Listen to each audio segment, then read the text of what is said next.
That's what's happening. Good morning, Chaya. Good morning, Marcia. Good morning, Gay. And Suzette. And, of course, Karen. Let us sit up straight.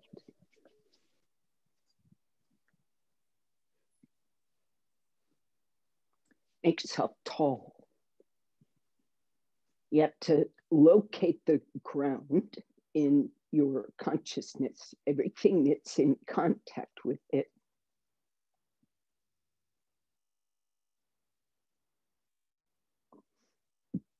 Has to embrace the floor.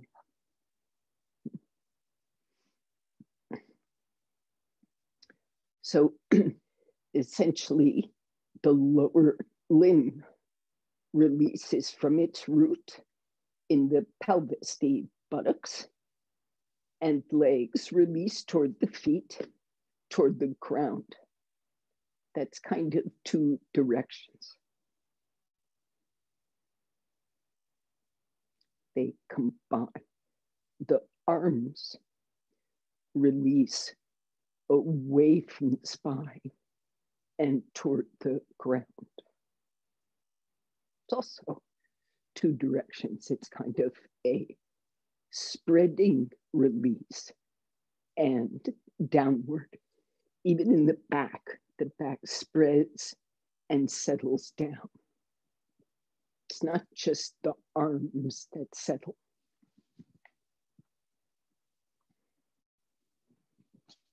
Recognize that these arms are attached mainly to your back, to your spine, all the way down to the pelvis.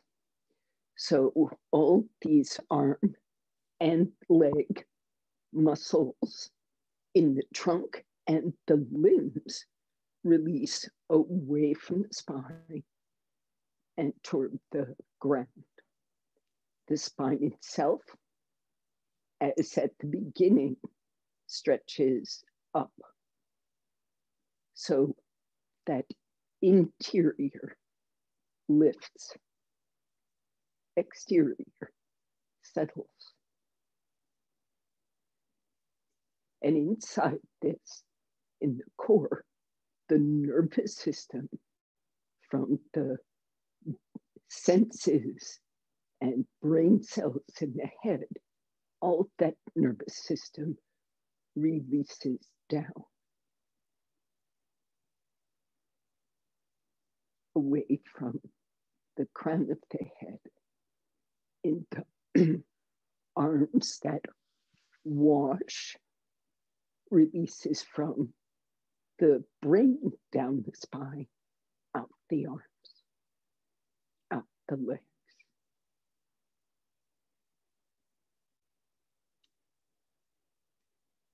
Join the palms. Keep that sense of direction in the release of the limbs and nerves.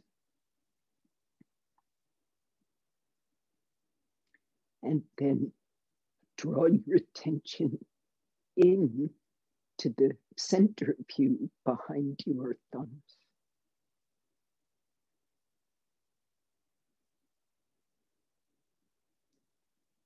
Listen to that interior space.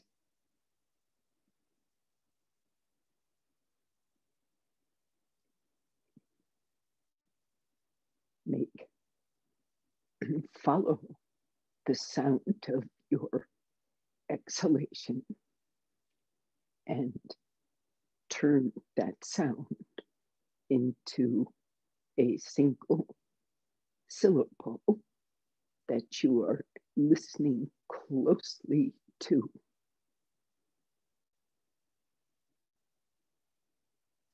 Link your exhalation to that sound, inwardly chanting, and connect that sound and that breath everywhere.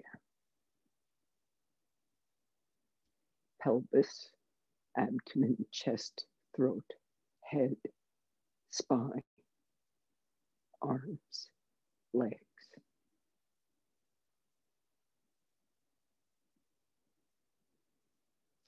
So that all of you feels the sound.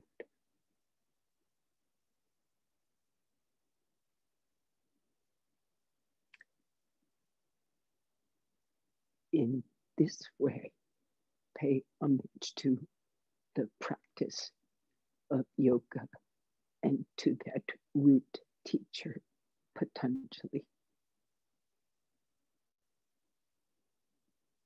Bow to your practice. Release your hands.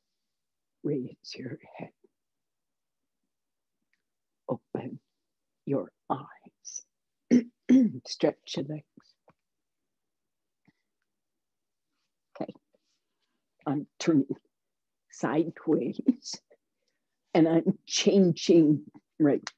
Stretch your legs, change the crossing of your legs.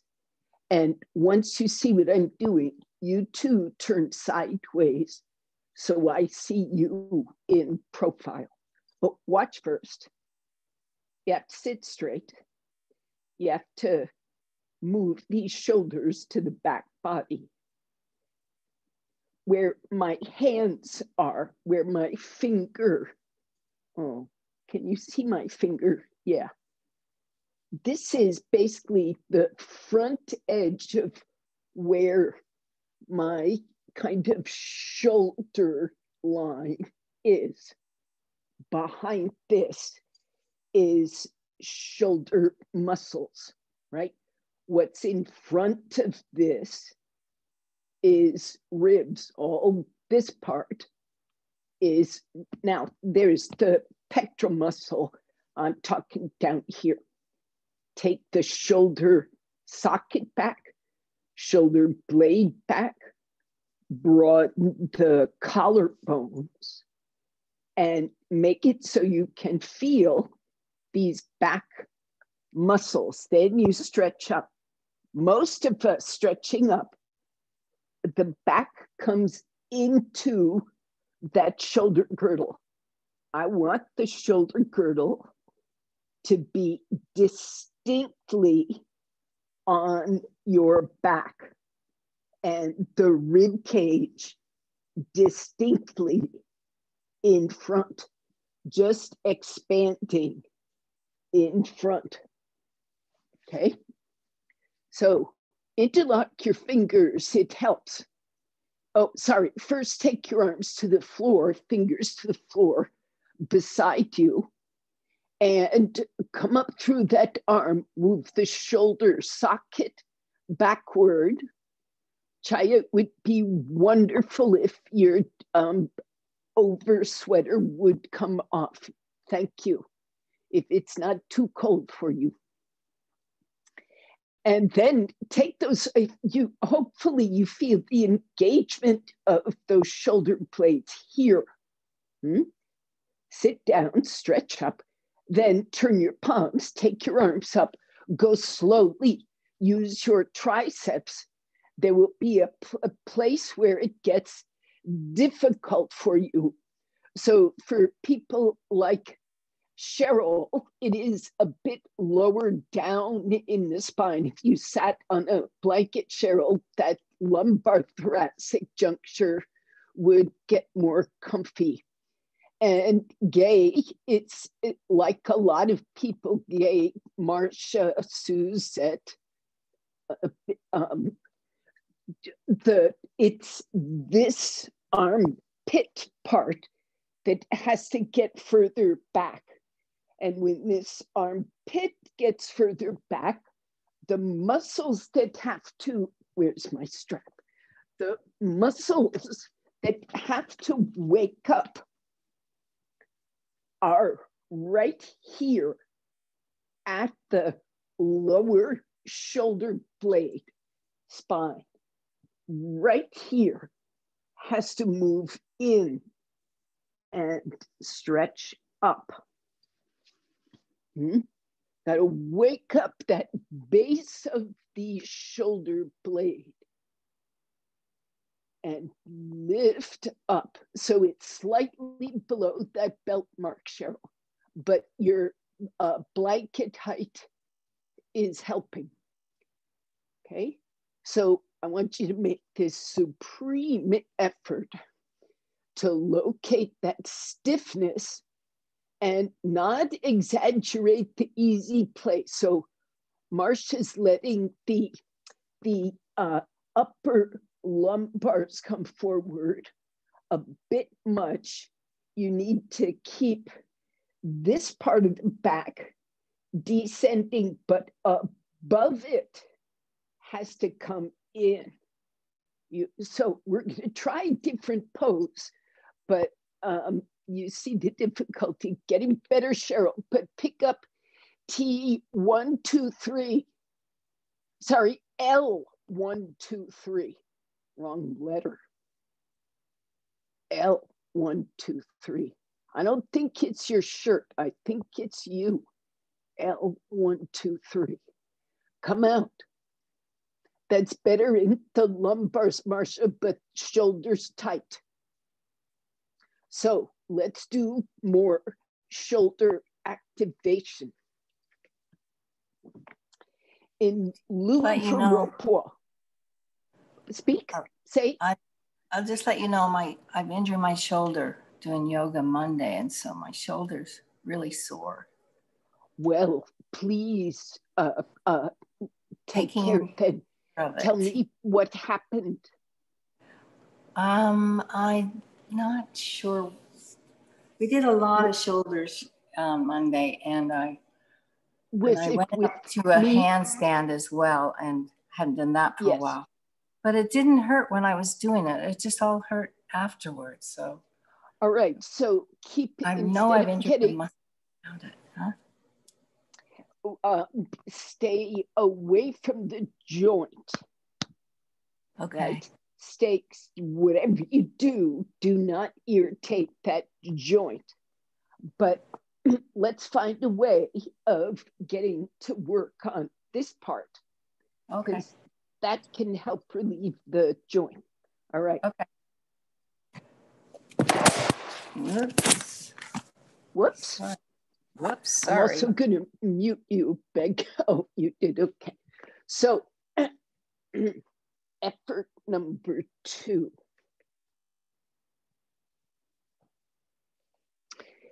Keep the floating ribs on the floor.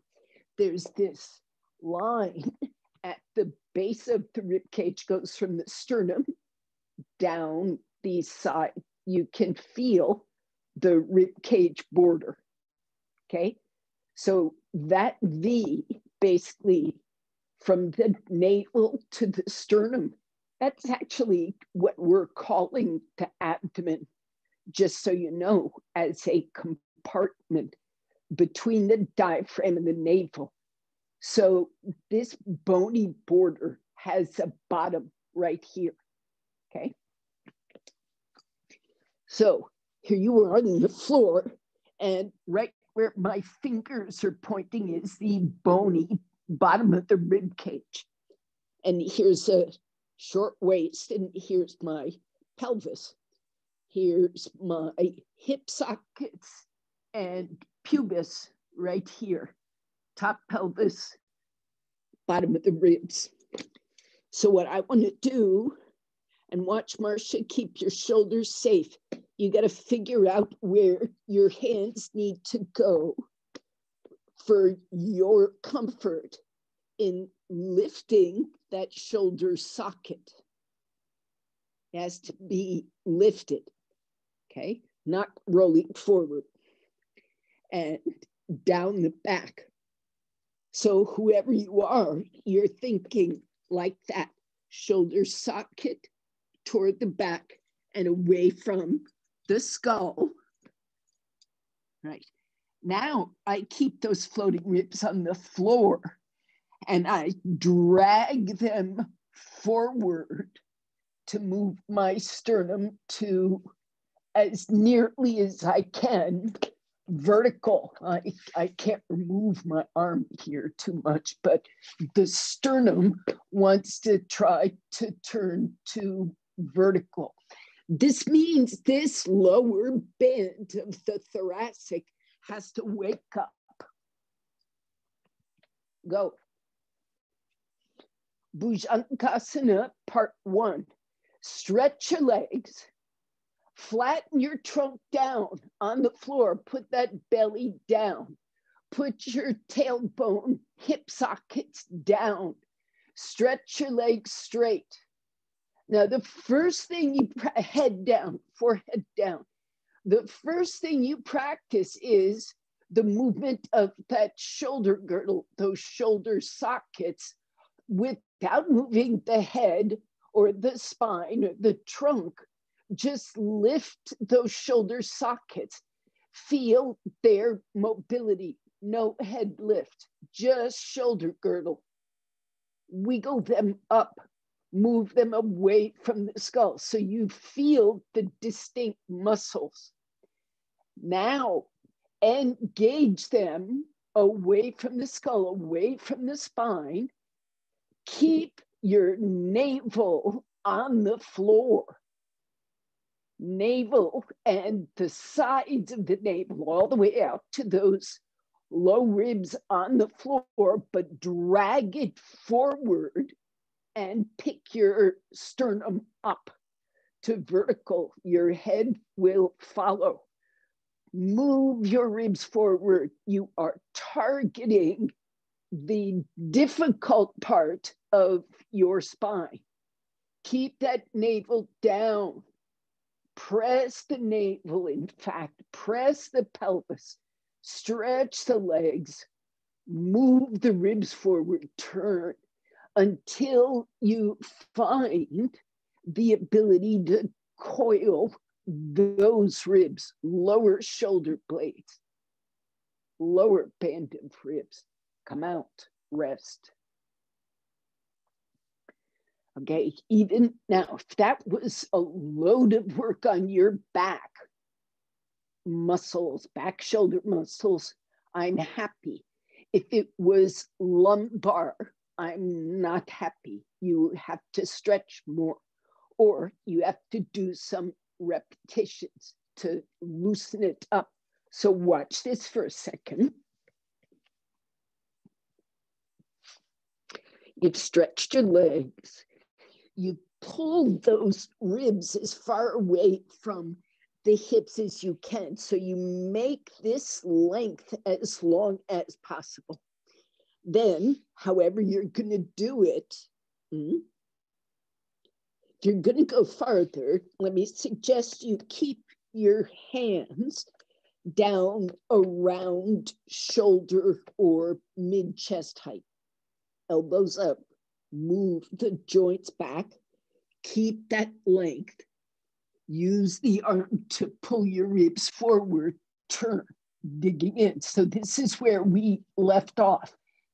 If you want to go farther, you keep the pubis on the floor. The spine will lift as it does. You keep it, don't squinch it, you keep it extending. So I'm saying repetitions might give you progress. Okay? You may not see it, but I'm actually making progress. So if you look at Bhujangasana, Mr. Iyengar's elbows wind up straightening because he's able to coil. I'm saying coil from the top spine. Very good, Marcia. Don't let your hips push back. Keep the lift. Shoulders always safe. Stretch your legs. Activate. Target that spine. And you might say anti-target that low back that crunches so easily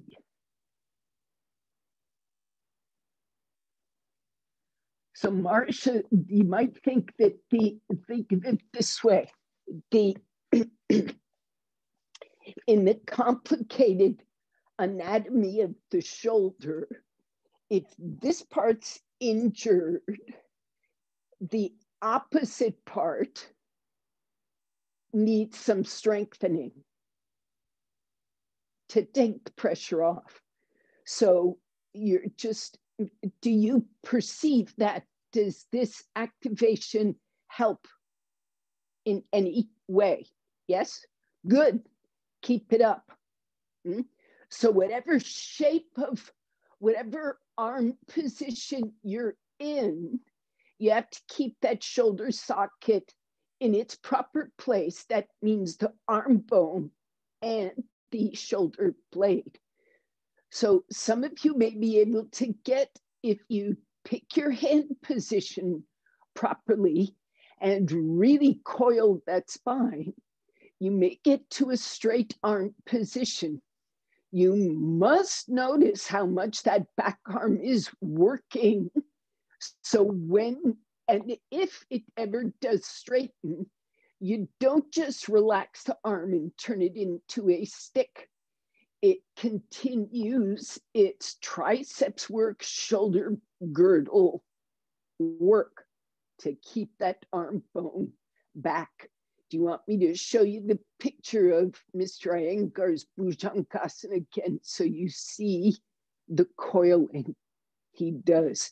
I will show it to you because it's easy.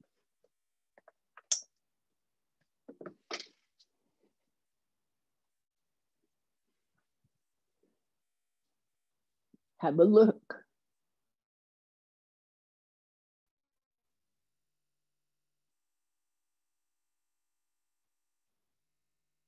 So his lumbar is absolutely coiled, but look at how far his barrel of his chest is ahead of his arms and shoulders. That's what you need to notice, how much that rib cage is forward. Okay, I'm moving now.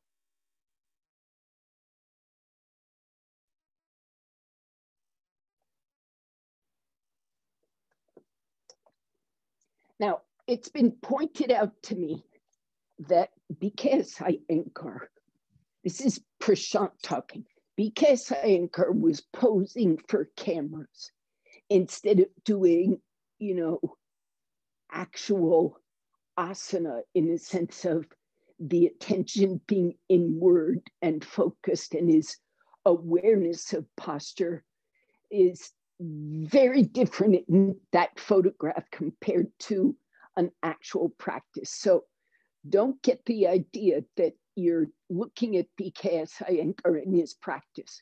This is Prashant talking. He's posing for a camera, but you still see qualities and elements of the action that are useful. He's trying to show. So I'm pointing out that engagement of the back shoulder girdle to move that chest forward, move that trunk forward is so important. And recently, Bhujangasana has become one of my favorite poses. Now, let's take, are you okay for a different back bend? Yes. All right. We'll keep it simple. My preferred way of doing a chair-supported back bend is to make sure that I have a floor that my chair can slide on. So I'm gonna move a sticky mat out of the way and put my chair on a place where I can slide it. This is helpful for, adjustments. Now, if you have a stiff spine that needs extra support because it is sensitive to, like the chair doesn't quite fit your shape. This happens. You can get some softening reinforcement if you see what I'm doing. I've got a sticky mat, maybe the one you take up off the floor, and I'm folding it as wide as my spine and spinal muscles. So it's like 3-4 inches wide, and I roll it or flat fold it. So it gets like that, and it goes through the chair, and it goes through with all its free end off the front and flush with the back edge. The chair faces the wall. Now, for the rest of this, some of you may eventually work with bricks. So if you see this, I'm putting bricks nearby so I can bring them in place. I'm going to turn the camera just a little. Okay. So hopefully it's a simple setup for you. And you go through the chair. Now, what were we doing? We were really working on the spine coiling. And everything you did in Bhujangasana involved your spine finding its own way into this curve. So you're working with your shape. We're now about to impose a shape on this spine that for most people is bothersome, but for some it is. So let's just notice it and see what it's worth. If you support the tailbone, you can relax a lot. If you can support some part of the thoracic spine around those shoulder blades, that's very helpful. Now, I just have to say, some of you, Marcia, you may be one of this group. Gay, you may be. I'm not sure. I hope you don't mind naming names, but the point being, people with stiffness in this top part of the chest, you start at the top part of the chest on the chair and roll those shoulders and target this top part. So you see how it's in line with this sharpish edge of the chair. So I'm kind of getting a little roller, pushing with my feet, pushing with my hands. I'm rolling. Now I've moved one vertebra and I'm wiggling and I'm moving another vertebra. So I'm teaching this spine to coil. What's extra helpful, might be extra helpful, is keeping your chair square to the wall.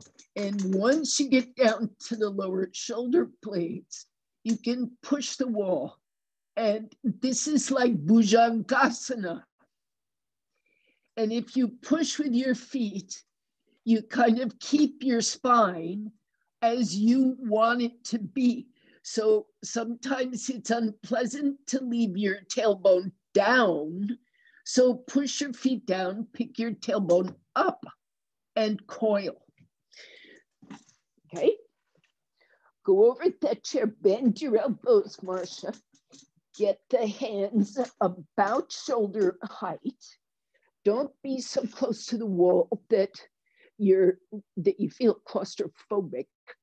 Plant those feet very evenly. It's like an even stretch of the legs. Okay, coil some more. You work a zone.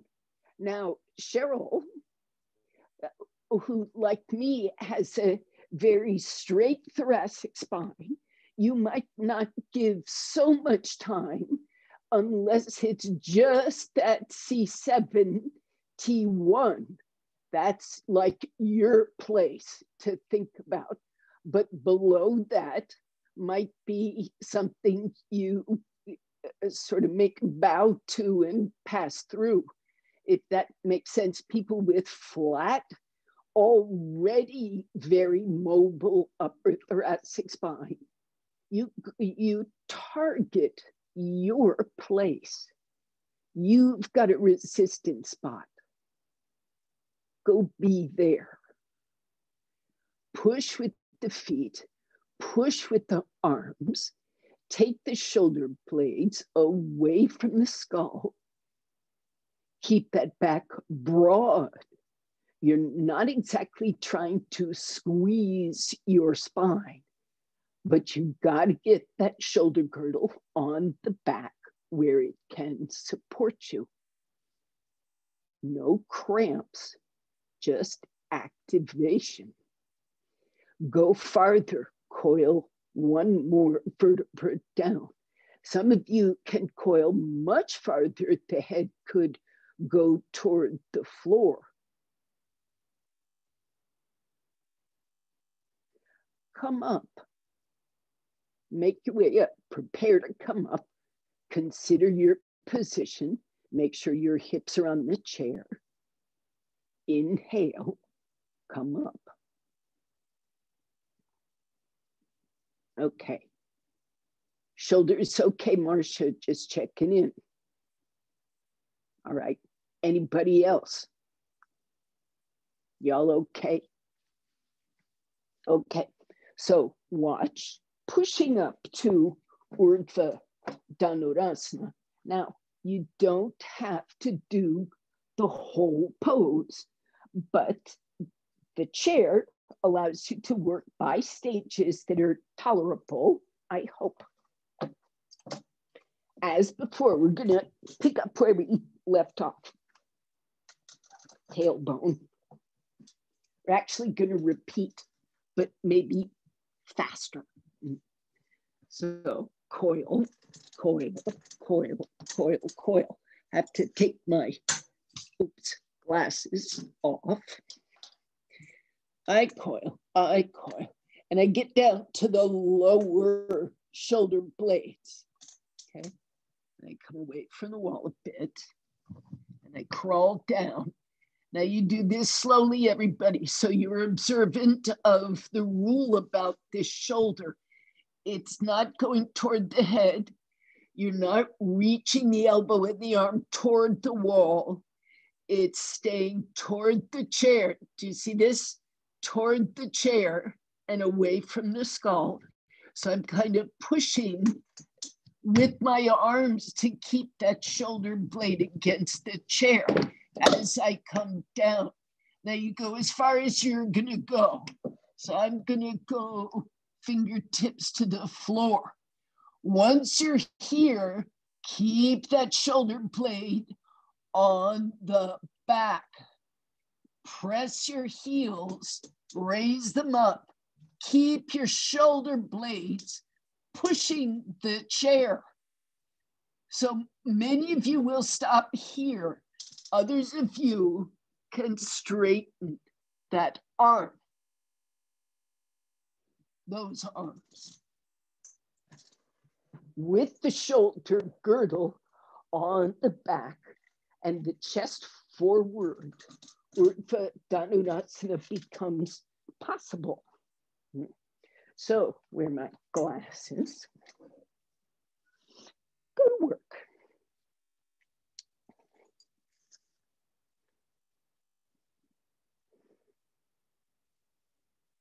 Nobody has to push up. Everybody, you follow this kind of procedure, maintaining your awareness of your shoulder socket. Some of you will slide the arms over one way, some another way. Respect those shoulders. Now coil, push the feet, walk the feet in, coil the upper chest, middle chest, get to the lower shoulder blades. When you get to the lower shoulder blades, You're starting to be in the very stiff zone and the diaphragm zone. So see that your diaphragm is open and breathing even as you draw those armpit shoulder blades. You're pushing toward the chair steadily, shoulder blades. Anybody wants to push up, feel free. Raise the hips first and keep those shoulder blades engaged. Yeah, the first thing that happens is that you feel the chair getting pushed. So push harder with the feet, lift those hips, and hold steady with those arm shoulder blades. Mm-hmm. Okay.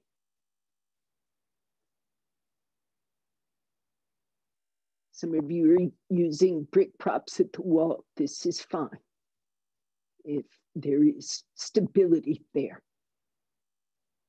Okay. It is time to come out soon. So prepare. I've got a question, Devon. Yes, ma'am. At a certain point when I'm bringing my arms down, I'm concentrating on keeping that upper arm bone in, but my elbows go out. Think.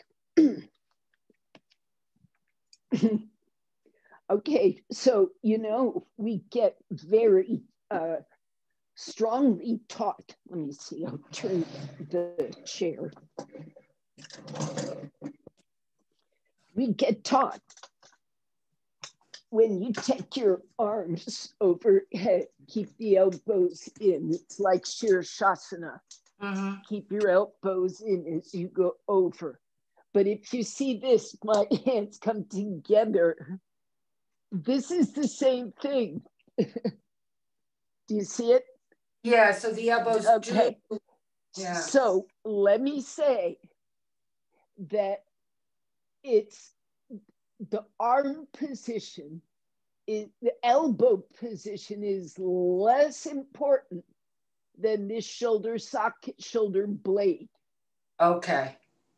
Way less important. So move your arm bone to accommodate the shoulder blade.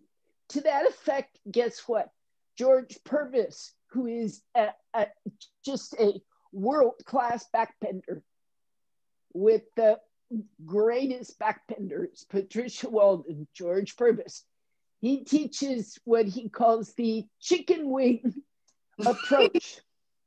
And the chicken wing is you take your elbows out and you push on the floor, and then your elbows come in and you come out wide, you go in wide, and then they roll in.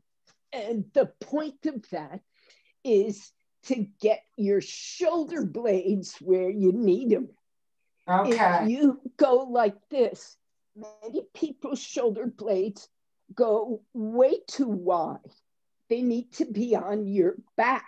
Mm-hmm. So think of what's happening in this shoulder blade, shoulder socket.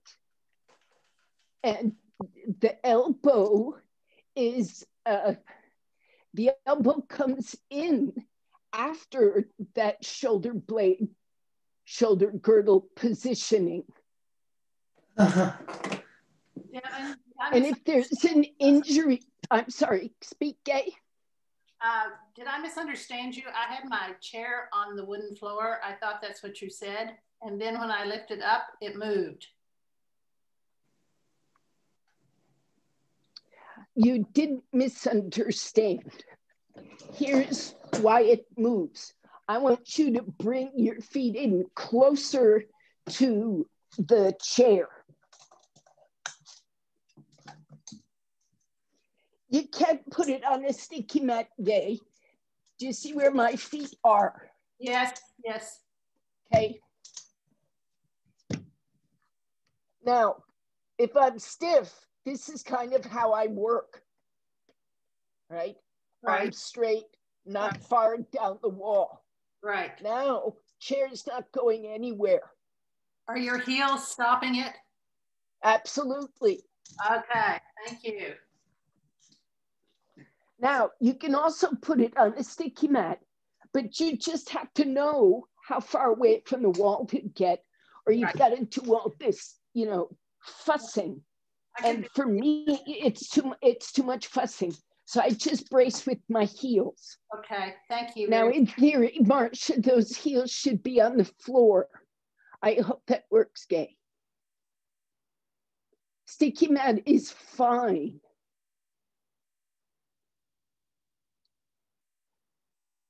It's just fussability. Think about shoulder socket, shoulder blade, back of that shoulder girdle supporting you.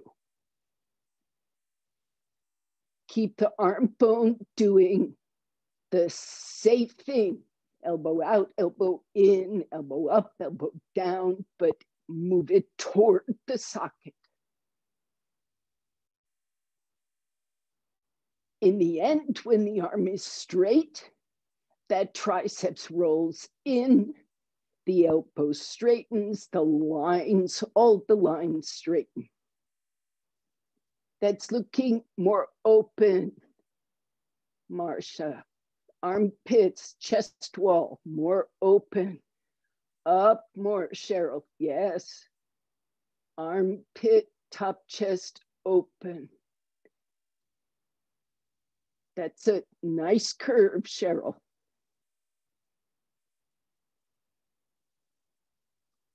Good. Come out.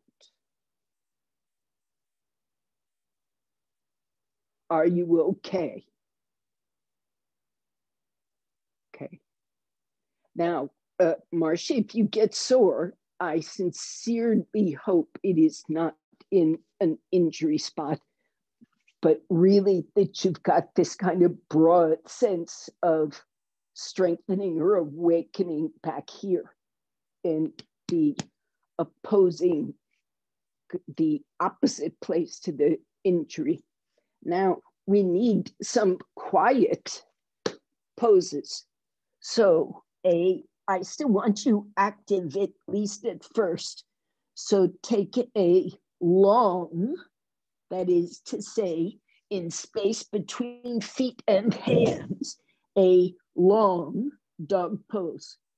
The purpose being to increase the space in this part of you.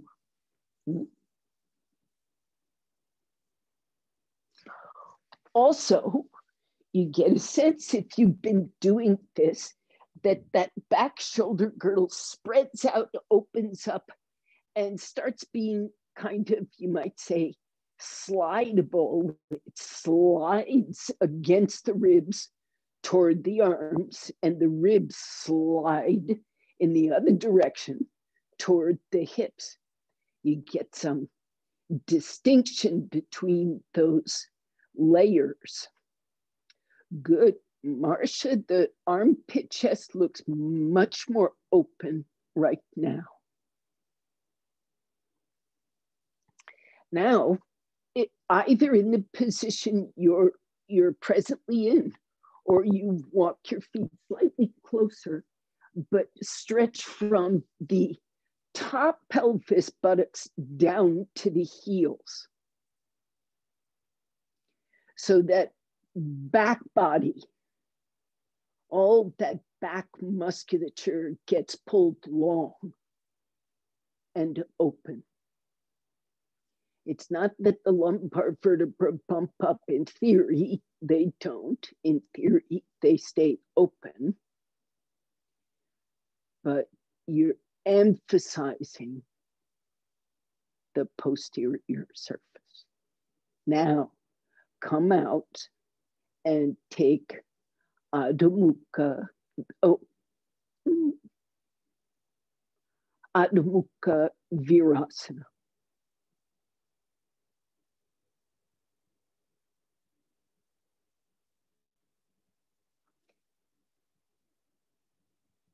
Mm-hmm. Get a bolster if you need to. Support your head.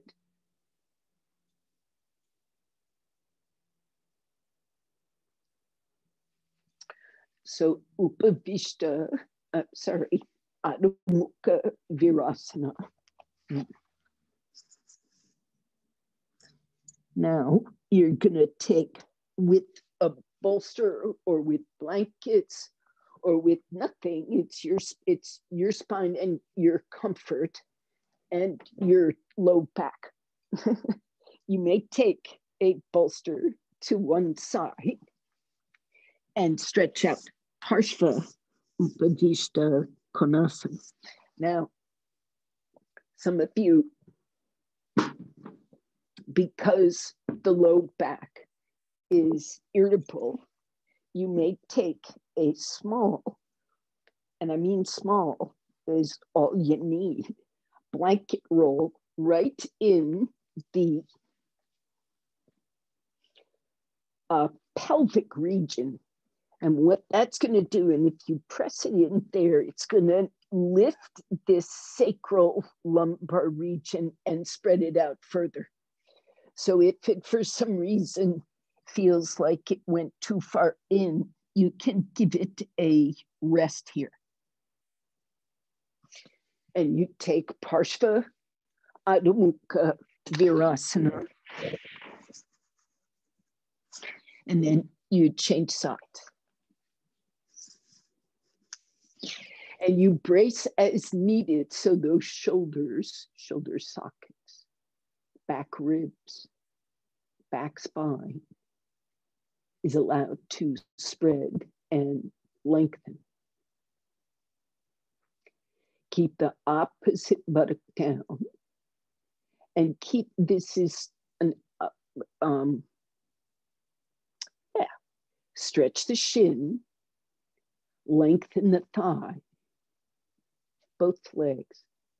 So even though it seems like a very folded up pose, open up the length of each of those bones.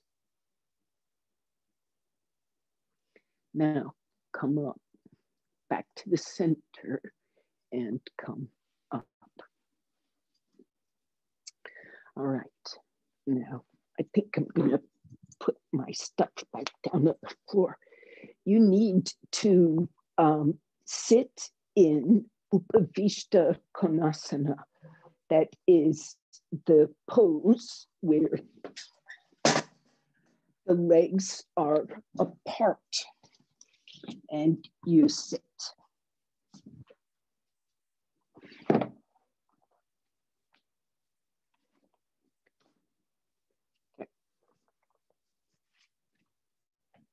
Legs apart.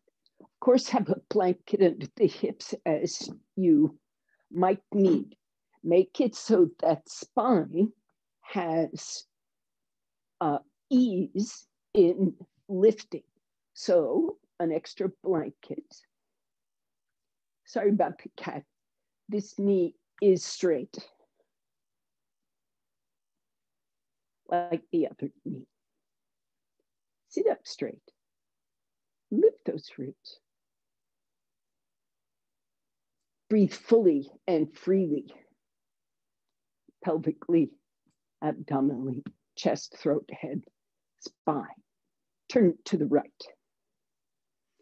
Now, think about this. Come back to the center. Keep your pelvis grounded. Where I'm pushing, this top buttock muscle wants to go to the floor. Side buttock muscle to the floor. These are connected to the legs, so they're part of what has to ground and stretch to the floor, to the extremity. Right? So we've done that. We've done reaching the arms from the spine, from the skull. We've done lifting up through the ribs. We've done all this shoulder girdle work, shoulder blades on the back, and the emphasis on this section, being able to lift this section. So remembering all that, when you turn, focus on this section, lifted up. It's backed by the shoulder blades. It's backed by that shoulder girdle in back. So your left hand in front, that left back shoulder, back arm is working. Your right chest is broadening. Everything below the sternum and these floating ribs is just following. Those hips stay grounded.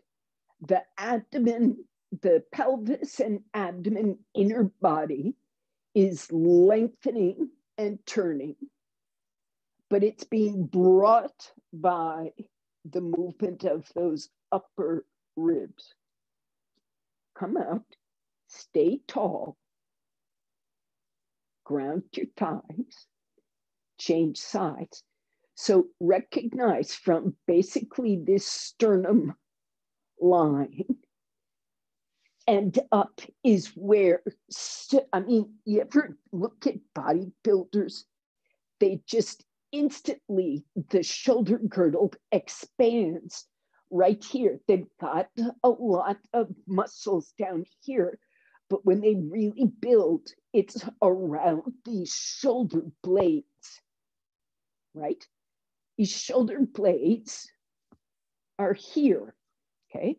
So when you're turning, work there and keep that lower spine just long, pelvis grounded.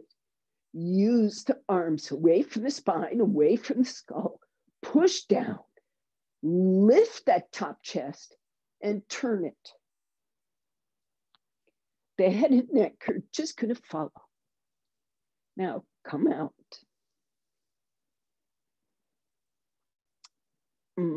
Let's change. Bend the left knee.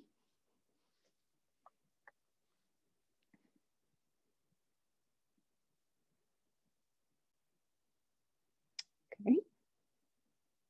Turn left. Wait, sorry. As you turn, I want this chest to lift more. So here's what it's going to look like. And by the way, if you think your arm is sort of dragging down too much, put a brick under it to elevate, and that would be the front or the back arm. If it's dragging down on the trunk, you've got to lift it. All right, so lift your chest, lift your chest, lift your chest, extend so much. Take those, I don't need this, take those shoulders back so much. Looks like a back bend, and turn. Now, if you turn enough, you can catch this knee and pull and lift and turn. So I'm not saying stay in a back bend, but I want that chest to come up and turn.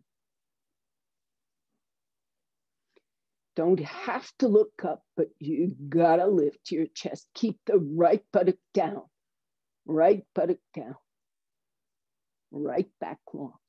Come out. Are you okay?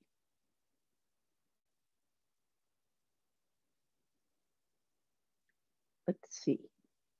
Stay in this shape. One blanket maximum. No blankets, preferably. Go straight forward. You've got one bent leg here, one straight leg here. You're going straight forward. Absolutely straight forward. Including if the cat's in the way, just shove the cat out of the way. And you go straight forward. Any amount will do. Keep your buttocks down. Keep that straight leg foot, that foot straight up, knee straight up. Stay on the buttock of your bent leg. Come up. Change sides, stretch that leg. Be good in Upavishta Konasana before you bend your right knee. trunk up tall. Left foot vertical, left knee down, left buttock down. Turn, trunk up, top chest is the focal point of this work.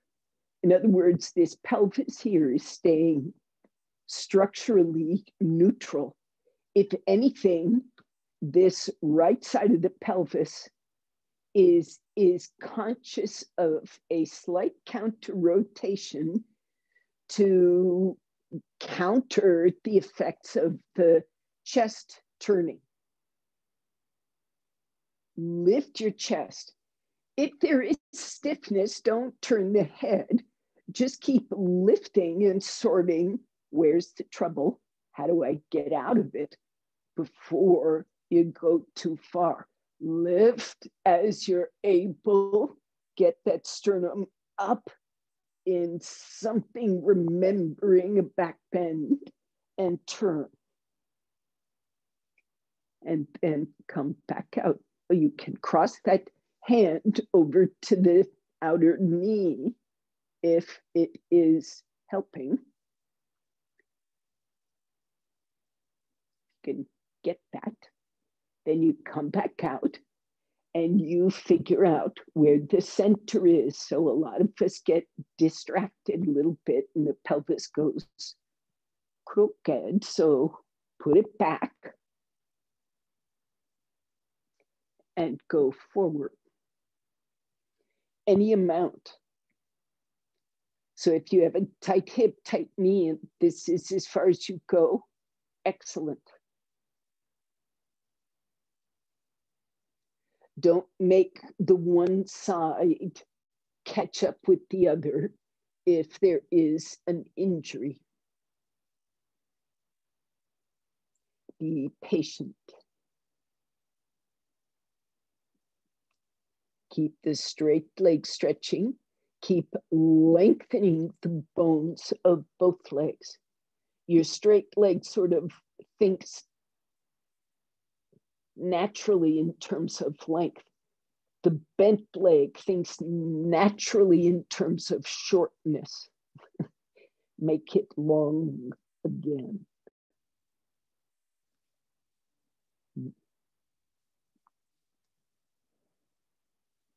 And come up. Help that leg out, protect your knee.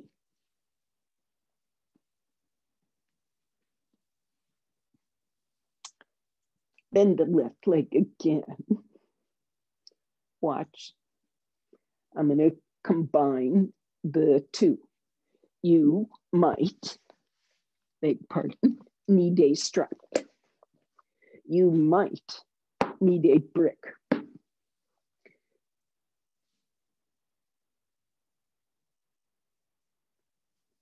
I think that's all we'll need. I will see if you need a chair. So watch. You go forward as before.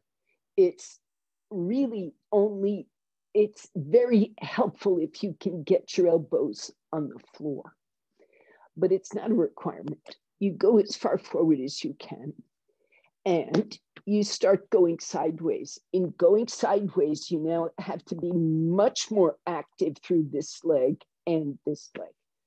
Lengthen that thigh, lengthen that shin. The whole leg is being long. And I come forward and one elbow rolls, right elbow rolls down and pushes on the ground. Now, if it can't quite reach the ground, then you give it a ground, bring the ground to it and move it and push down and turn and lengthen the trunk and turn.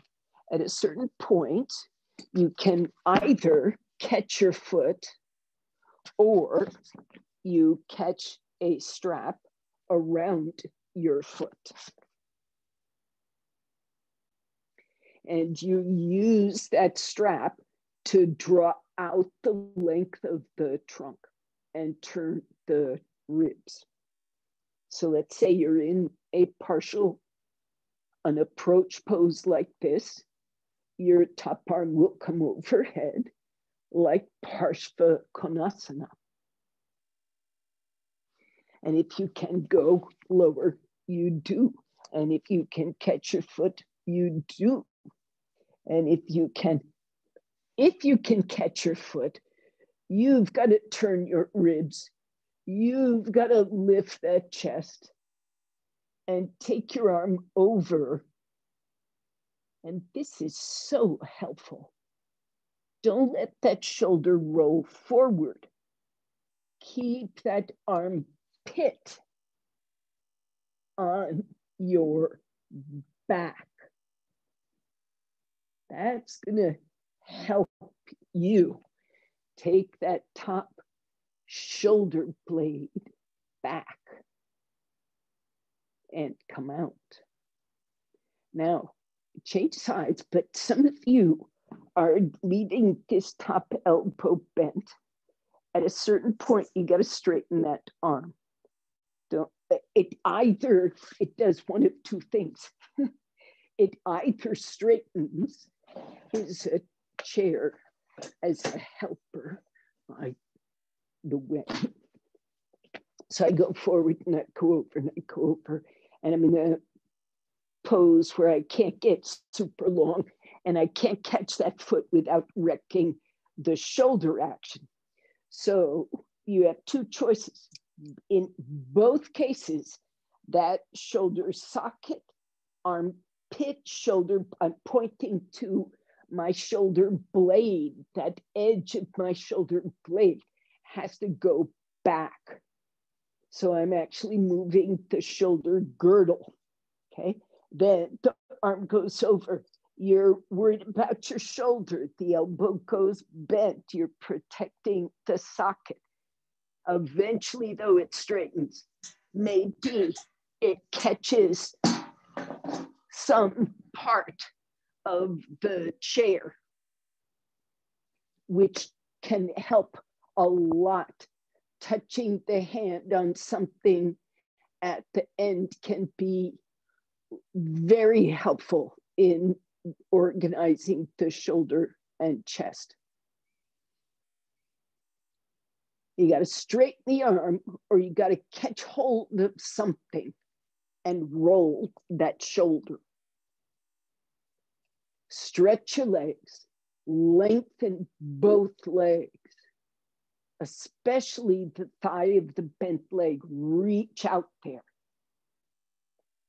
And as you go to the side, the armpit and shoulder blade of that top arm have to move your rib cage. That looks good, Chaya. Lever with the lower arm and use that to find the lower shoulder blade. The more you work this from the shoulder blades, instead of thinking, I've got to turn my ribs with my ribs, the easier it gets. Come out.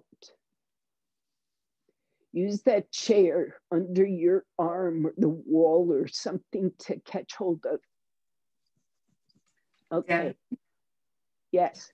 When I do these kind of side bends, I have so much trouble getting over. It's like I curve right here right away. That's the hip. Right. That's the hip. Go higher? Well, one thing I do to deal with it is, let's see, several instructions. Focus on this knee being the thing that's pushing the floor. What that means is when you go over to the side, if you see this, my pelvis is coming up. Oh. Pelvis is turning.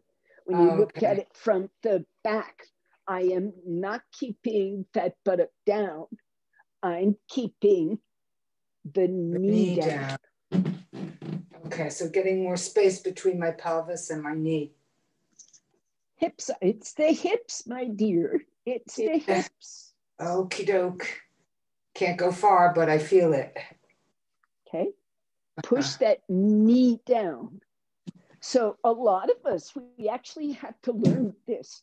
We have to learn to push the knee and lift the buttock. A lot of that coordination is not there. The pelvis comes up and the knee, you can't push. So that's a thing to learn. Okay. We're approaching the end of class, but here's a way to learn it.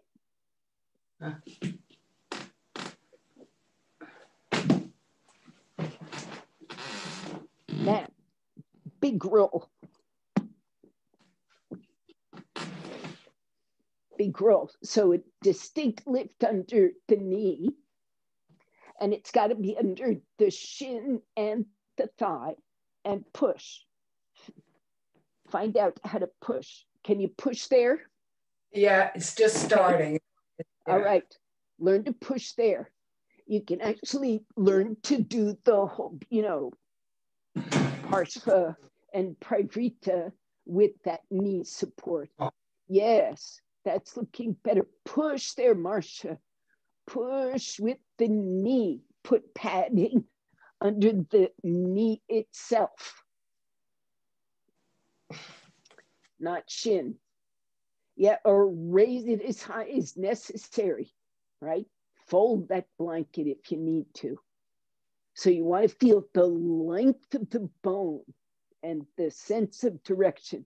Yes, Marcia. Do you feel it? I hope the hip joint notices. Good. Mm-hmm. All right.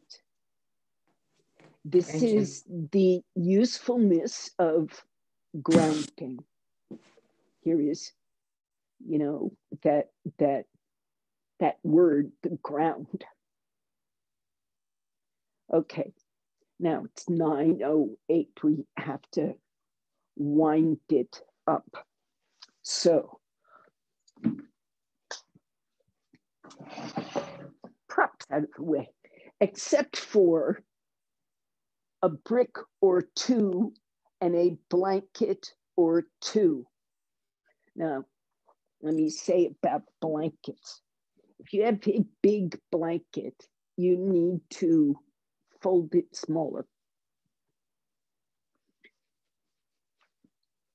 Let me see.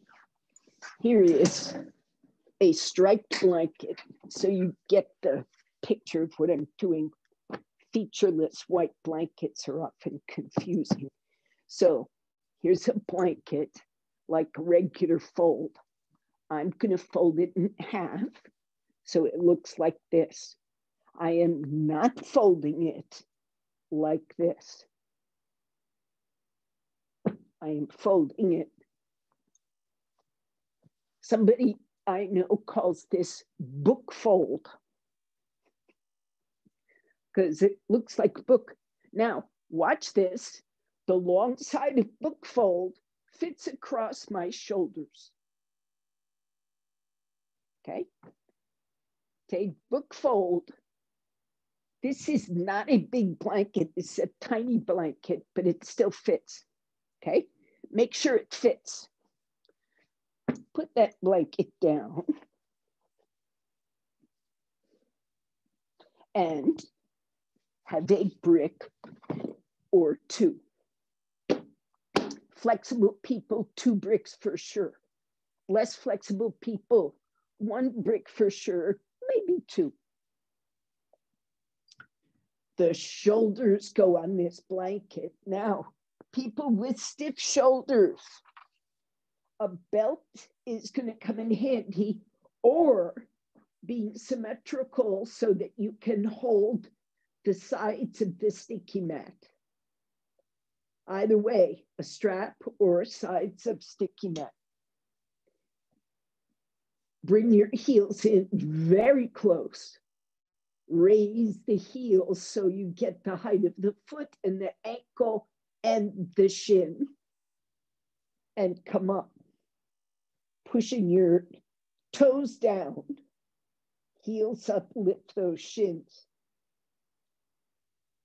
As best you can, roll those shoulders under so the shoulder girdle muscles on your back They're not squeezing your spine, but they are getting onto your back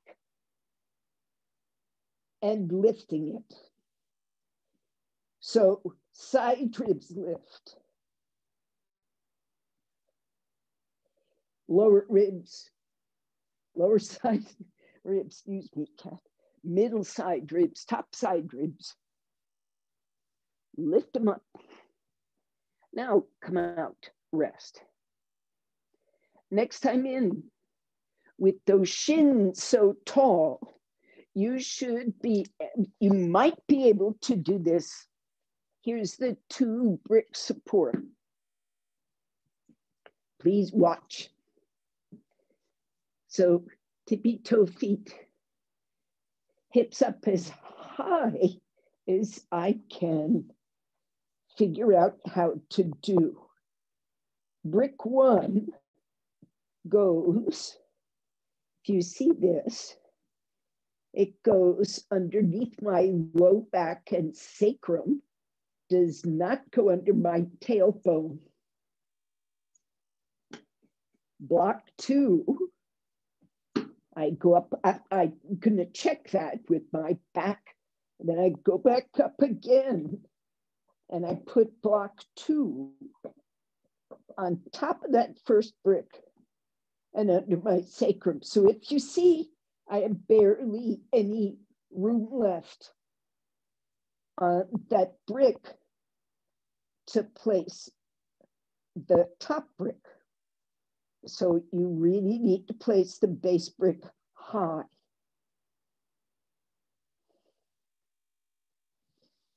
Okay. This is an option, and it is not a requirement, but let me suggest, if you can at all get into it, once you're in and you let your spine lengthen, it becomes more comfortable. Cheryl, that brick's got to get way higher. More. Yes.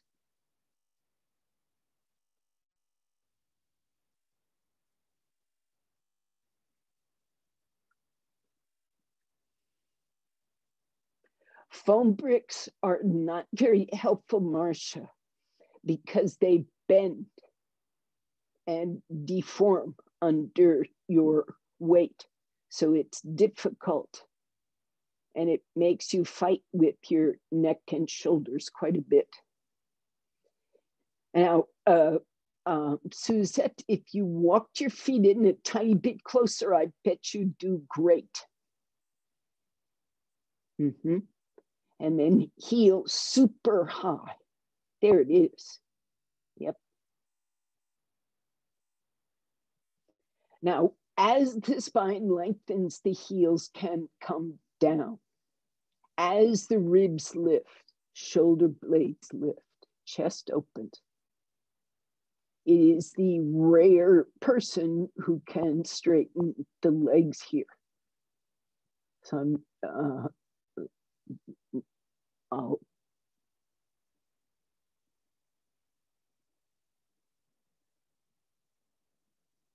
please don't try if there's stiffness. If it levers the shoulders off the floor, don't do it. Keep the shoulders down, keep the feet down, keep the spine long, diaphragm open, back wide,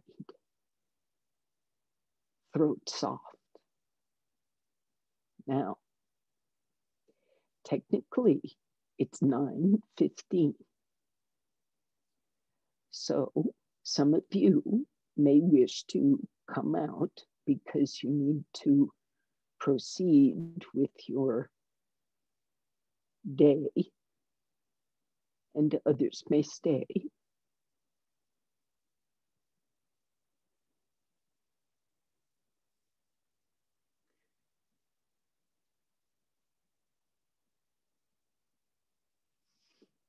So I give you the option of continuing this being a class at home.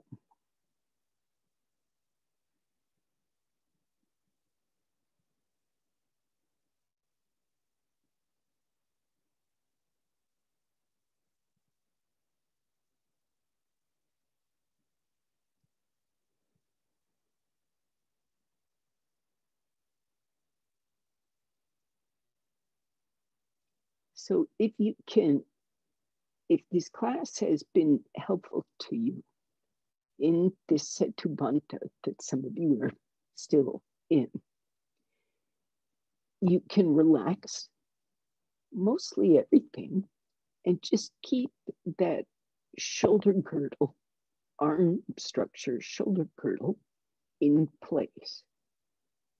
And the rest of the pose starts being just easy.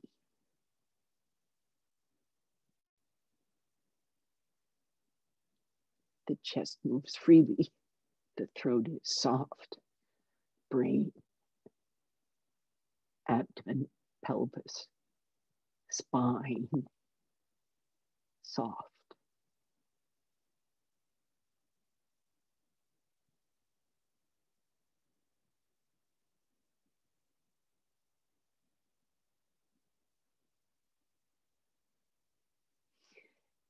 Now, it is time to come out. So come out step by step. Be aware of your position each time you make a change. Be aware of that breath and its connectedness each time you make a change.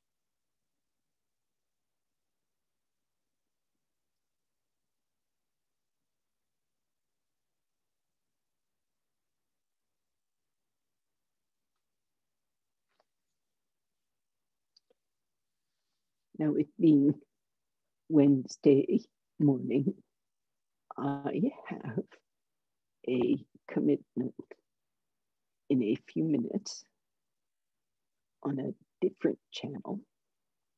So I'm going to say my namaskar and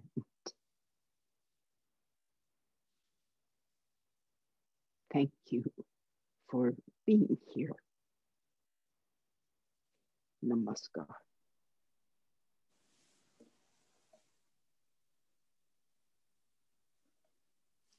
And I leave you to your private Shavasana now. Thank you.